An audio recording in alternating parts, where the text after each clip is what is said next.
our colleagues at NERSA.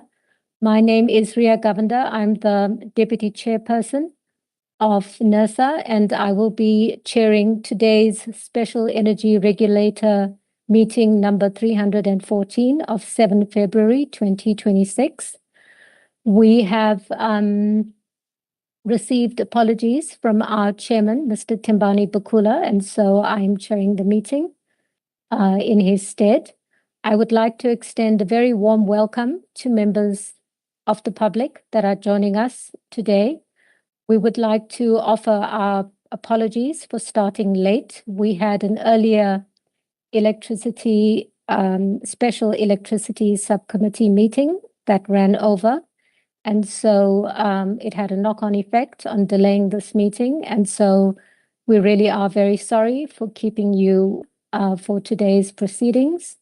And welcome once again to everybody on the call. We are now at agenda item 3, which is an adoption of the agenda. Can I please get a show of hands from ER members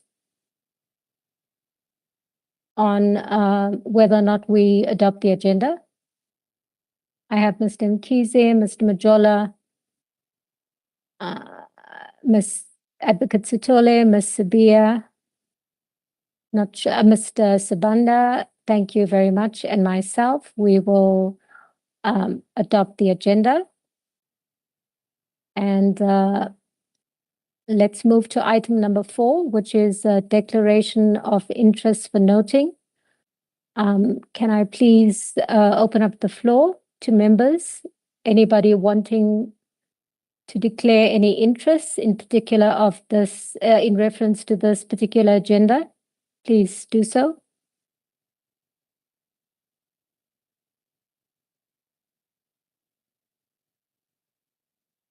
Okay, there are no interest to declare. Secretariat will note that.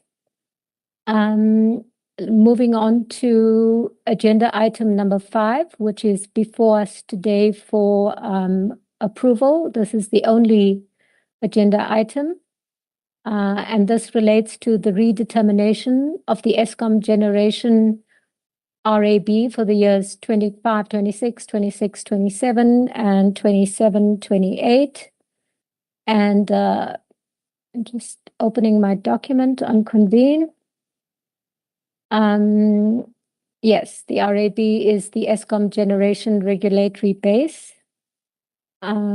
We will hand over now to the full-time regulator member for electricity, Mr. Majola, and his team to talk us through this item. Thank you very much.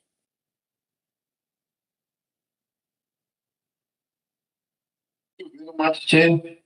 Good morning to all members of the public as well as the fraternity of NERSA present here today. As the chairperson of the meeting has stated, today we are here to seek approval of the redetermination of the Eskom generation RAB for the years 2026/27 as well as 2027/28. In terms of today's proceedings, obviously we have had discussions at the electricity subcommittee, and therefore we have to come here and explain the issues that came from there. But maybe just as a start right at the beginning, although we're going to come back to the actual approvals that we are seeking for. But for now, we can just state that we are seeking the approval for the redetermination of Eskom's regulatory asset base, as well as its depreciation for the years 2026/27, and as well as 2027/28, as set out in this reasons for decision. Also to approve the adjustment of the revenue by 54 billion as a result of the redetermination. Then, as well as to approve the liquidation of the revenue adjustment, as well as the noting of the draft RFD, which will be attached as an annexure. And just by way of background, all of this, it results from that court judgment of December 2025. So following that judgment of December 21, so, yeah, following that judgment of December 21 last year, we have had then to relook at all our calculations, and basically NESA has been looking at addressing all that needs to be done, looking at it component by component, doing a component by component analysis. It is, of course, so that we can come up with an independent regulatory decision by NESA. So from here onwards, I'm going to ask Mr. Rulani Matebula to basically lead the discussions and the presentations. Over to you, Mr. Matebula. Chair, thank you, and thank you, Mr. Majola. So, Chair, indeed, the matter before us today, it's as a reason of the court judgment of the 21st of December 2025, which ordered that the regulator redetermine the ESCOM regulatory asset base and the allowable revenue due to ESCOM in respect of depreciation. The court also then said, and then adjust the allowable revenue and ESCOM average tariff for the 2026-2027, as well as 2027-2028 tariff years accordingly. The court judgment also indicated that any person having an interest in the redetermination referred to may make written submission to NESA by no later than 21st January 2026, whereafter NESA may continue to make a redetermination. So, Chair, we have followed that process to the core. We have published a consultation paper, allowed the stakeholders, members of the public, to submit their comments. We have received in excess of 2,000 comments, Chair, which we took cognizance of in the process of coming to this redetermination. And Chair, we therefore have considered this redetermination specifically for the REP, and following the process that is clearly outlined in our MIPD4 methodology, and also guided by the ERA, which we subscribe to. So, Chair, the specific elements that were considered in this case was the depreciated replacement cost, the transfer to commercial operation, the work under construction, the net working capital, the asset purchases, as well as depreciation. So, Chair, I would like to maybe allow Mr. Thabo Chabalala just to touch a little bit on these items that I just referred to and indicate how we actually approached it before we can get to the issue of the determination. Chair, I must also indicate that in the ELS, there were a number of comments that the members have made in terms of enhancing our reason for decision, and that has been taken note of, and we will ensure that the reason for decision, when it is finalized, Chair, it has actually taken care of those items. However, I must also say that in the draft reason for decision that we have attached, together with the annexure C that we have indicated how some of the stakeholder comments have actually been dealing with this redetermination. So, Chair, maybe without a waste of time, let me allow Mr. Thabo Chabalala in brief just to touch on those elements of the RAB and the depreciation before we can move into the recommendations, Chair. Thank you. Thank you, Mr. Majola and Mr. Matabola. Over to you, Mr. Chabalala. Thank you, Chairperson. Good morning once again, Chairperson, members. In getting to this redetermination, with the first aspect being your depreciated replacement cost. On this aspect, we analyzed the approach that Eskom has undertaken in terms of deriving this DRC, which is the overnight construction cost approach. What they did is that they took those overnight construction costs. What we did then as NERSA is that the reasonability. What we did is that in as much as Eskom had their own cost assumptions, NERSA then relied on 3 further comparative institutions, which we found were actually then within those limits. Then we found that the assumptions undertaken by Eskom were actually within reason.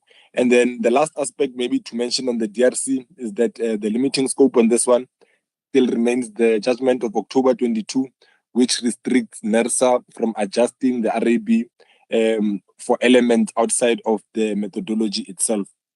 And then on the next aspect, Chairperson, we have your transfers to commercial operation, and this one also solely rests on how it is recorded. We've recommended them as applied for.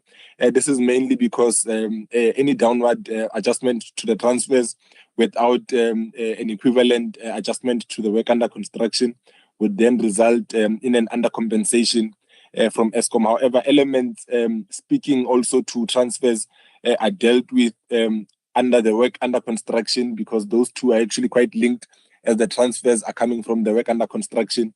So what we've done in considering this work under construction is that in testing capital for efficiency, we have identified that only capacity adding or expenditure in the creation of additional generation capacity should be allowed.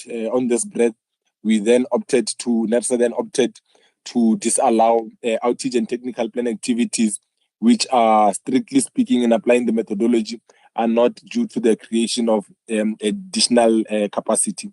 In terms of networking capital, we also relied on section 9.5 of the methodology. The main areas of adjustment were around inventory, whereby Eskom had applied based on a coal stockpile average day of 82, whereas the policy is speaking to 42 days. These have hence been limited to only 42 days. And the other elements, such as your debtors and creditor balances, were then also applied as were recommended as applied for. This is because the methodology speaks to reasonable period of 45 and 60 days for debtors and creditors respectively. So they are within the methodology, so these have been recommended. And then on the last element, we have your asset purchases, Chairperson, which have been aligned with previous expenditure and tested to say that these are actually within acceptable ranges as we've tested, Chairperson. And then maybe, and that's the last aspect constituting the total redetermination on the REP, Chairperson. And then maybe at this point, I could then just briefly touch on the issue around stakeholder comments, Chairperson. What we've done is that even in the body of the document, one such example I could give in the annexure. I know we haven't discussed the annexure too much. If you look at the annexure A, which is the RFD itself, looking at specifically paragraph 7.14, it's a paragraph that reads to say that the energy regulator acknowledges stakeholder concerns regarding the disconnect between asset performance and allowed returns. And that this limitation presents a regulatory risk that will be considered in future methodology reviews. So the reason I zoomed into this particular sort of paragraph in the RFD itself is to show that not only does Annexure C sort of analyze in introduction the key themes emanating from the over 2,000 plus stakeholder comments received, but we then get to go into the specifics, and even in the analysis, we then point to specific areas in the RFD. And I need to put a disclaimer, Chairperson, to say that the sections referenced on the analysis would have to be updated in terms of refining the RFD. However, the intention on that Annexure C, you can see that firstly, Chairperson, we provide that broad overview in terms of the feel of the comments that are being provided. And then the second aspect is that we deal with Eskom as the applicant, to say that it's important to highlight some of the applicant's own comments, and we provide analysis there too. So just in conclusion, Chairperson, I'm going to take two examples. The first one being from the applicant itself, and then the other one, the other stakeholders in terms of how we have grouped them. And then one such example, Chairperson, is in dealing with the issue around the asset valuation compliance. Eskom did submit that they were of the view that they are in compliance, and in response, we've analyzed to say that we've made reference to specific areas in the methodology which move us to the regulator position to say that Eskom is actually not in compliance, and they really do need to comply with that asset valuation submission. And we made reference in terms of where you would find that analysis in the RFD. And then that's only from the applicant's perspective. We also then have an area whereby we've grouped the big industries to say that one of the issue that they had raised was around work under construction, whereby they were not in support of maintenance-related sort of expenditure being filtered through the regulatory asset base. We undertook an analysis of this aspect and made reference to the RFD where this particular issue is being dealt with. I'd like to leave it there for now, Chairperson. Thank you. Thank you very much, Mr. Chabalala. So before we open up the floor for comments and questions and discussion, Secretariat has just informed me that we should have earlier introduced all of the NERSA members that are on this call joining us, just for public record. So I'm going to ask each of the members to kindly unmute themselves one by one and introduce themselves and their respective designations. We'll start with Ms. Maseti, followed by Mr. Majola, Advocate Sitole. I'm just going according to my screen. Ms. Sabia, Mr. And I don't think Mr. Mkhize, and I don't think I've left anybody out. So colleagues, please go ahead and introduce yourselves. Thank you. Thank you, Chairperson. My name is Nomfundo Maseti. I am the member of the Energy Regulator, and I'm responsible for the regulation of gas at NERSA. Thank you very much. My name is Willie Majola. I'm a full-time regulator member for electricity. Thank you very much.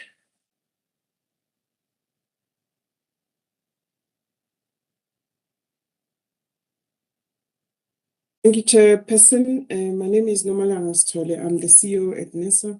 I sit on the structures of the Energy Regulator and the Energy Regulator itself. Thank you, Chairperson. Good day, everyone. My name is Precious Sibia. I am the part-time regulator member.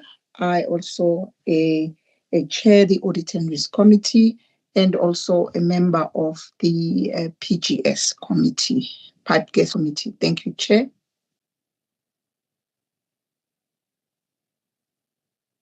Thank you, Chair, and good morning, everyone. I'm Fungai Sibanda, a part-time regulator member. Thank you.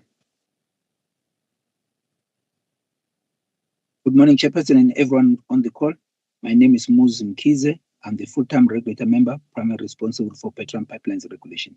Thank you. For that, members. Okay, we have heard from Mr. Majola, Mr. Matabula, and Mr. Chabalala. The floor is now open, members, for any comments, questions, and discussions. I know that you may be limited in this, given that we've had extensive discussions in the meeting we just had for the special electricity subcommittee. Yes, go ahead, Ms. Sibiya. Thank you, Chair. I'm not going to take the committee back because we, as you said, we've just had the engagements a few minutes ago. Chair, I wanted to follow up on the team on the question of verification of the numbers that we have here. I'm not going to explain the reason because that is what needs to happen now. Whenever we have numbers that are coming to ER, that independent verification, we need assurance from the team that it has happened, whether it's an internal person or an external person, someone who has not been involved in the production of numbers. We need that assurance as ER to say the numbers have been verified, that they are correct. Thank you, Chair. Thank you very much, Ms. Sibiya. If there aren't any other hands at this point, I think we can allow the team to respond to that. Chairperson, Yes. Thank you. Okay. Yeah, go ahead, Mr. Matebula. Thanks, Chairperson. So yeah, Chair, the numbers have not been verified by an external team outside the regulator. But Chair, the numbers have been canvassed amongst different people within NESA to assist in ensuring that we actually have done or followed the process and did the maths properly. So Chair, I need to confirm that internally we have had by a number of people, but I must also indicate that it had not been looked at by anyone outside the regulator. Thanks. Thank you very much, Mr. Matebula. I'm not sure if Mr. Majola wants to expand on that. I think the point Ms. Sibiya was making, is a valid one, and that I think the emphasis of her point was around verification. So, I mean, I'm not sure why that has not happened. I'm assuming it is because of the tight timelines that just made it practically impossible for us to do that. But maybe you want to, I don't know, Mr. Majola, if you want to expand on that explanation before we take Ms. Maseti. No, Chair, indeed, as Mr. Matebula has indicated, I think the verification and the checking was done only internally within NESA. There was no external verification. But the point is taken that maybe going forward, we must definitely include independent verification by outside parties. Thank you. Thank you, Mr. Majola. We have Ms. Maseti and then Mr. Nkize. Thank you, Chairperson. Chairperson, I just want to leave the matter on the verification. However, just to note that we've got the RCA, which is the regulatory clearing account, which is the tool that we use for issues of excess or inadequate returns, or even if it's overcompensation, where we can also look at the further adjustments, especially if one has regard to the other points that were made by Mr. Chabalala around the issue of the valuation that he made reference to. I just want to say that also is in addition on that, but I think the team was already guided that even if the independent does not necessarily mean a person from outside, but we also have people from other divisions that will look into the analysis with fresh eyes and see if there is any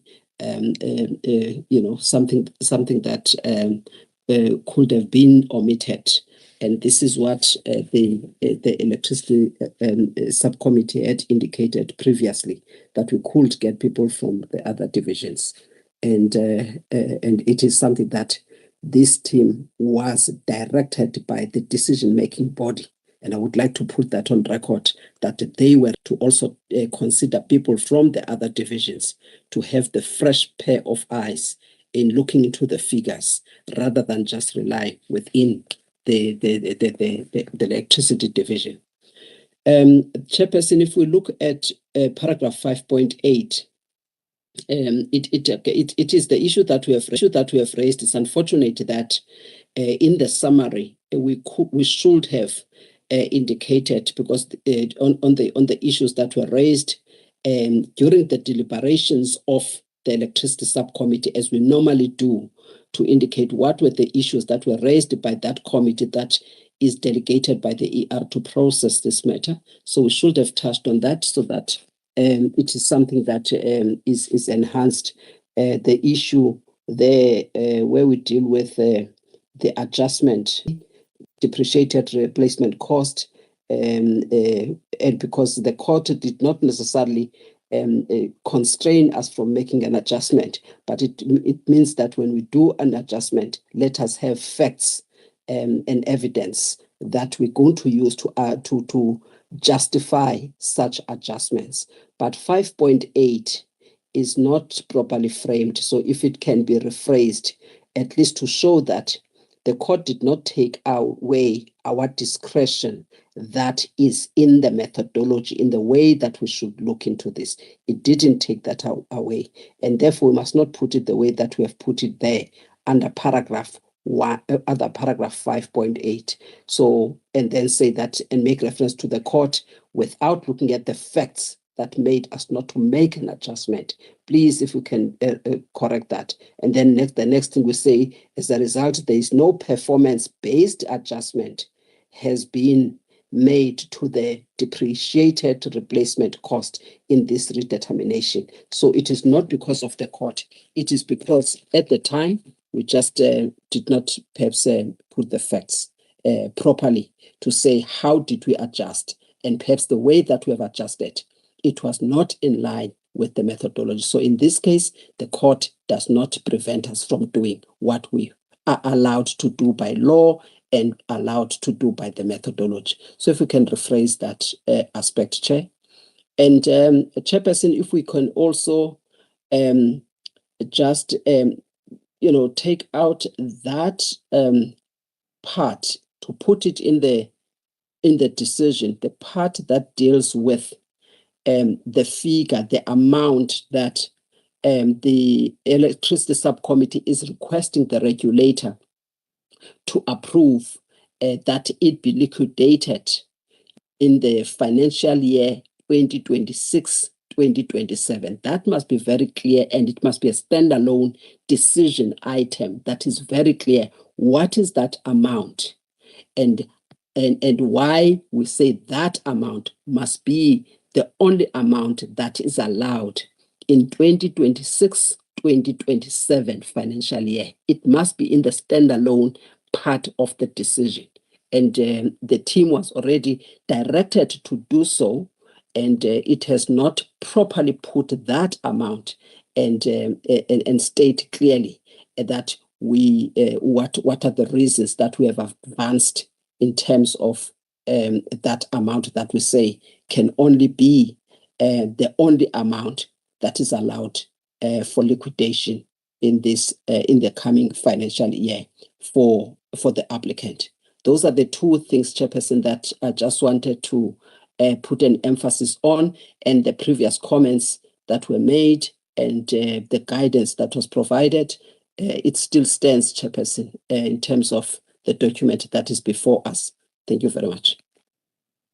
Thank you very much, Ms. Maseti. Before we get the team to respond, we'll invite Mr. Mkhize.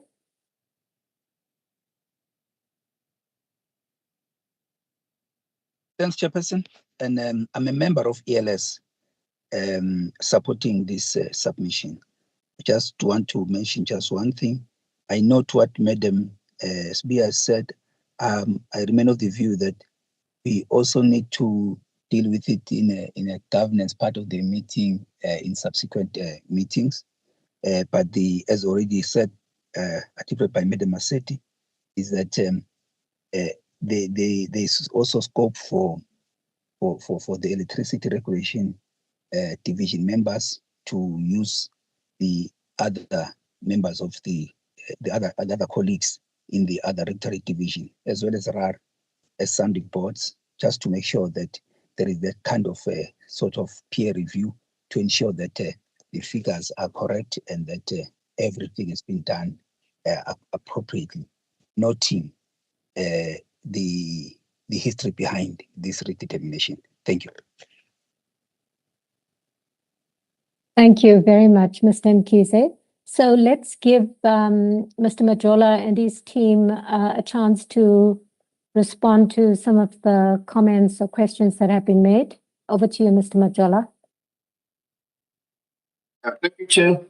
I think the points are well noted. I mean, in terms of enhancing, first of all, and we also note that in terms of the verification, it is open for us to invite other members or other departments within NESA to do the verification.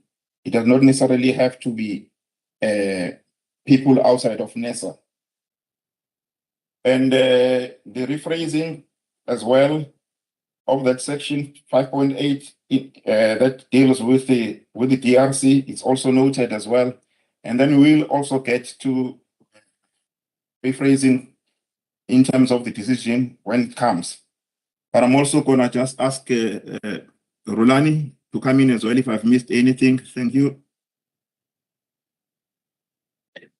Yeah, Chair, I think you have responded correctly in terms of the work that we need to do. So I think when we get to the part of the recommendations, we are going to read out the figures, unless if the expectation, Chair, is that we maybe talk to those liquidation figures now and talk to the reasons why those figures, or should we talk to that during the time of when the recommendations are read out, Chair? You can guide us.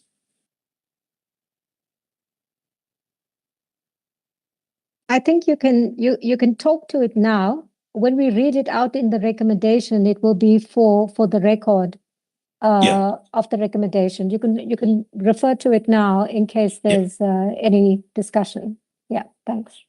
Yeah, Chairperson, I think the presenter probably touched a little briefly on it. The information we're referring to is reflected on table 11, and this is page 11 of 14 of the submission that has been put through to the committee.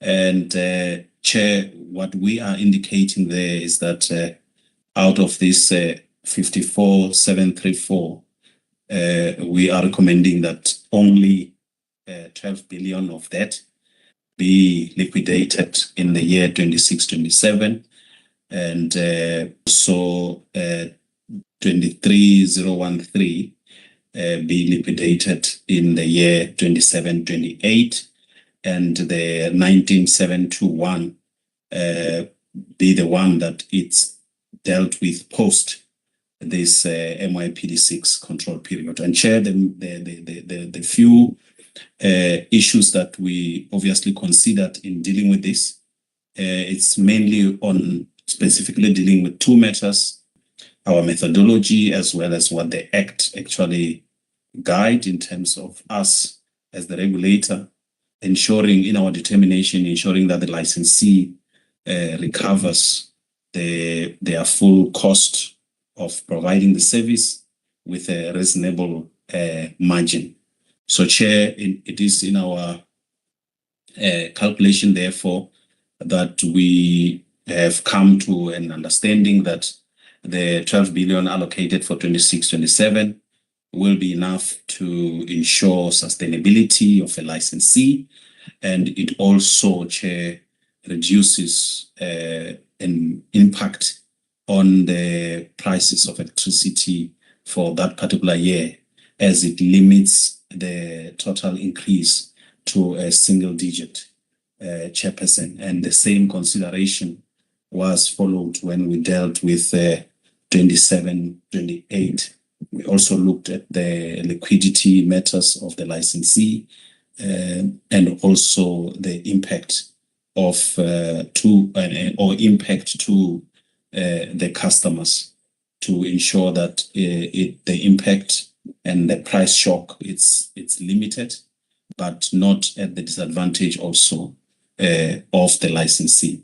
And Chair, those were the basis of our approach to these 2 years in terms of liquidating the 54,734 that has been determined by through our processes by the regulator. In a nutshell, that is our approach, Chairperson, on the liquidation matter. Okay, thank you very much for that clarification, Mr. Matabula. Colleagues, are there any other questions or comments for the team?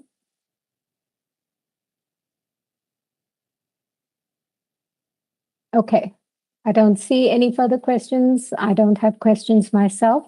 So can we then move towards adopting the recommendation? Mr. Majola, I'll hand over to you to read the recommendation in fullness with all of the enhancements that we have just discussed and also covered in our previous meetings, so that we put forward a comprehensive recommendation and read that into the record, and then we will take a vote on that. Thank you. Thank you, Chair.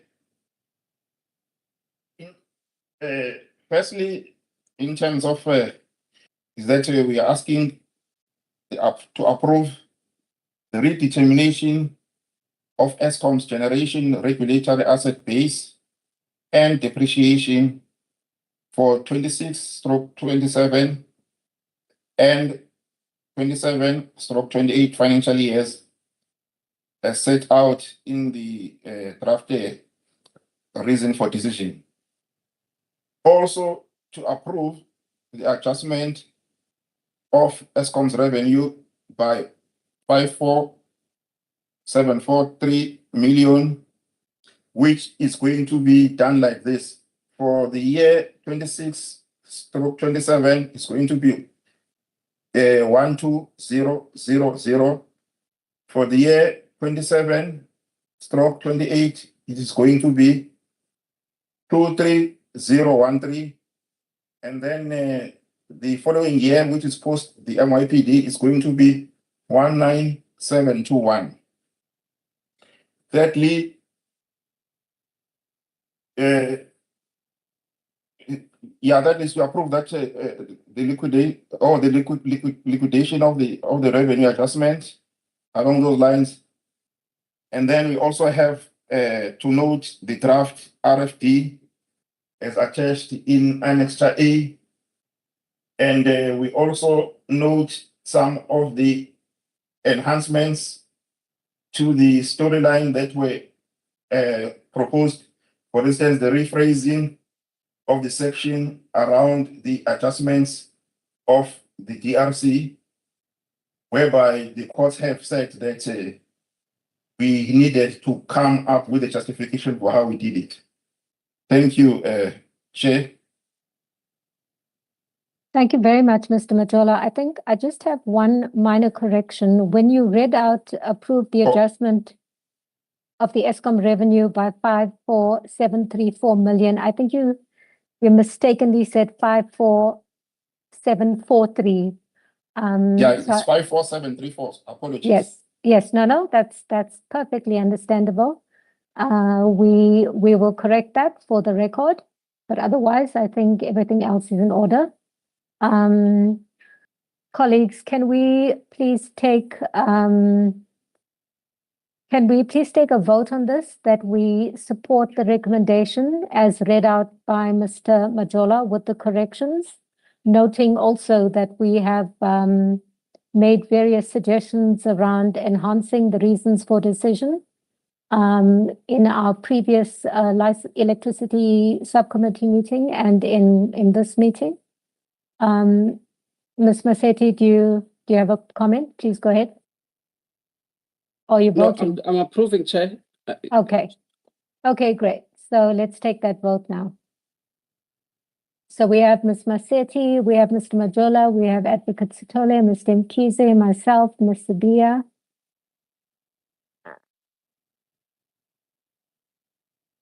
I can't see any other hands. Oh, we have Mr. Sibanda. Yes, I think we have. Thank you. Thank you, Mr. Sibanda. So, Secretariat, I think you have on record a majority of votes supporting the adoption of this recommendation. Correct, Chair. Okay, great. Thank you very much. So, colleagues, that brings an end to agenda item 5. And we now move towards closure of our meeting. We can Mr. close before that, Chair. We can ask that the live streaming be stopped, Chairperson, so that the Okay. members of the public are not part of this. Okay. Of this portion. Thank you. Thank you. Thank you very much, members of the public, for joining our meeting today.